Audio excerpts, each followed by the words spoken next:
When was the last time you changed your mind about something that you said you were going to do and you had every intention to do it, but then you said, no, I don't want to do it, and you didn't do it? Well, that just happened to me recently. I changed my mind, and you know what? It's okay. It is okay to change your mind. In the words of Wendy Williams, I'm a girl and I can change my mind. Recently, I decided to put on a workshop for the women in my community, and I just knew that this was going to be a phenomenal event that the women would absolutely enjoy. I had a licensed therapist.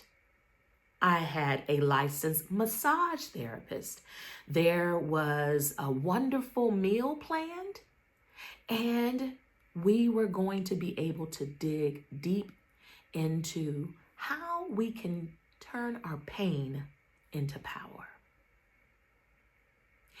But I had these conversations prior to me making the decision that I did not want to do this any longer. One of the conversations I had was with a girlfriend when I was struggling with the icebreaker or the very first workshop. And I kept saying, well, I want to do this, but and there was just no clarity. She told me, stop changing your mind. Do what you wanted to do first. But I don't know why I could not settle in that. I couldn't settle in it. I just kept like, should it be an icebreaker or should it be an actual workshop? And if it's a workshop, how do I change it into a workshop? Because originally it was supposed to be an icebreaker. So I skipped it. I said, I'll just come back to it. It's given me too much anxiety. And not only did that very first thing give me anxiety, the whole workshop, just the thought of me having to put it on, just the idea of me having to plan, just the absolute possibility of something not going right. It really had me in this anxious set of feelings, and I couldn't get out of it. I was very anxious. I was like, okay, well, what if this and what if this and what? That's not me. That's not me at all. So I ended up telling my cousin, and she was like, well, all I know is this is not you. And normally when you are getting prepared for a workshop, you're excited and you're talking about it. She was like, I actually forgot that you were even doing it because you weren't sharing it with us. And I had to agree. She was right. I did not really push the workshop as I have in the past. And I had to get to the root of the problem. And the root of the problem was I didn't want to do it. I didn't want to do the workshop. Now, in the beginning, I think I had all great intentions of putting on a workshop for women. But the more I dug deep into putting this thing on, the more I realized, you don't want to do this. You really do not want to do this. And all I kept telling myself is, it's okay. You don't have to do it. I'm like, yes, you do, because you promised. And you are a person of your word. And then the other side, I was like, no, you don't have to do this. You can say no. It's okay. They will live. And the other side, the perfectionist side, said, you better do it. You better not back down. This is not what you do. You don't back down from a challenge. This is just a challenge. That's all this is. This is a challenge. Meet it. You can do it. And the other side continued to say, you don't have to. It's okay to say no. Well, eventually I yielded, and I sat up one night and I wrote out text messages to everyone who needed to be notified. I got up the following morning and I sent those text messages out.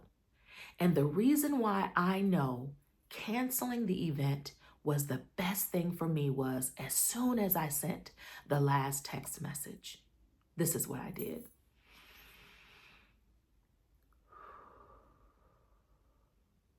And it was easy. That's when I knew it was right, because it felt right. It felt easy. It felt like, and now you're done. And I haven't looked back, but I knew if anyone was going to call me to check on me, it was going to be my niece. And my niece called and said, I just want to make sure that you're okay. And I made it very clear with her that I was fine. Oh, she's a licensed therapist, by the way. I told her I was fine. It just was not aligning with my wellness. It was not aligning with what I really wanted to do. It was causing more angst, more anxious feelings, more pressure than I was willing to take on. And when I even expressed to her, after I inhaled and exhaled, after I sent the last text out, I knew what I did was right. I knew it. So here we are on the other side of saying no, on the other side of saying, I changed my mind. Now, what do we do with that? Well, for me, it is just confirmation that this is the year of 2025 where I am going to truly have to give hard no's. And if I say yes, it's okay for me to change my mind. I'm okay with that. If you had asked me, I would even say even November of 2024, would you ever consider canceling this event? No. But I have been doing some deep thinking, meditation, however you want to call it, about where do I see my life. And normally by now, well, not normally because I've only done a vision board one time, but this time last year, I had my vision board all up and ready about how I wanted to see my life. This year, again, it's still a vision board. Please believe me, it's a vision board, but it is a becoming board. I want to have a board where this is who I'm becoming. This is what I am becoming. And I'm finding it a little more time consuming. And I started on it last night. And I only got through the spiritual part of who I see myself becoming in 2025 and beyond.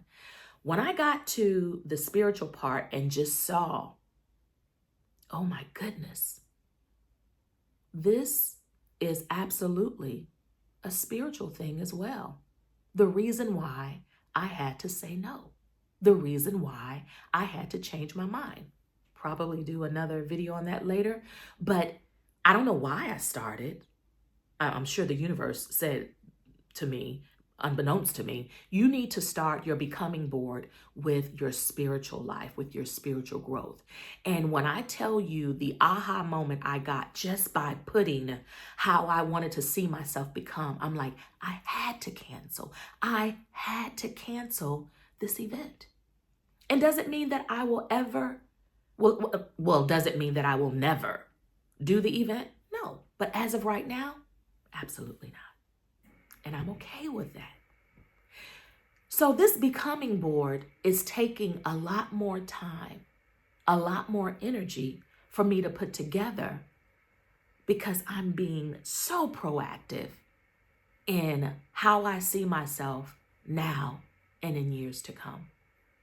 Changing the way that I see my life instead of just vision. Because I don't just see, I write down. I have all of these conversations about what it would look like once I got to who I wanted to be or who I was becoming or what I wanted to become. And it's so therapeutic. Again, I feel like I keep wanting to talk more about how me saying no aligned spiritually with where I'm going. But I'm not going to talk about that right now because today we're only discussing why it is okay to change your mind, why it is okay to say no. Because it is. It's okay. I tell people all the time, it doesn't matter what people think of you because what they don't know, they make up. Only when you know who you are and the truth of who you are and the truth of why you do what you do, that's the only thing that matters, at least to me. And again, at this ripe old age of 50 plus, I'm at peace with that. I don't care who is upset with the choices that I make from my life when I have peace behind my decisions. And I would admonish you and I would encourage you to do the same. If you are at peace with the decisions that you have made in your life, be well in that. Sit well in that. It is okay. This is Vita with Life Her Way. I thank you all for continuing to join me on this journey of loving me more. Smooches, y'all. Bye-bye.